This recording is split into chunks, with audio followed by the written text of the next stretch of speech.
Mina ngiyibona incitha xesha into ezithuthuthi nendlaleso yemali. Ngisuke ebhetele kwaze kwakhiwa ikliniki apha ngalaa mali kwakuthengwa ezazithuthuthu. Mna noko ndingomnye wabantu abanxakama kakhulu ngezi zikuta.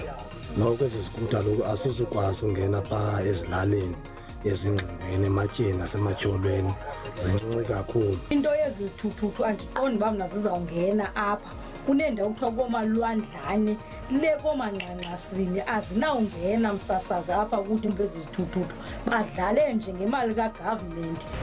Ngiyayigxeka ke mina lento eyenziwe uhulumeni waseMpuma Koloni.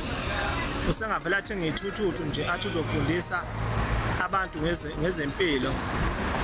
Angiyiboni lento yenza umehluko. Kudliwa imali nje yabakhokhi bentela la. Uhulumende wase-Eastern Cape udlale ngemali yabarhafi apha. Bengamelanga ucede imali engaka ekuthengeni izithuthuthu. Bekumele uthathe le mali wathenga ezinye inqwelo zezigulana ongeze nee-paramedics. Ibe zizohamba phezulu kude kwezindlela zase-Empuma Koloni zingekho right kwilali zalapha. Ibhedi if kuthiwa kuzofundiswa ngabo ibhedi le izolayisha bani if kuthiwa izolayisha umuntu ugula kakhulu ngeyantoni ibhedi. Why bengathenganga i-van ezi right i-twin cabs for Eastern Cape?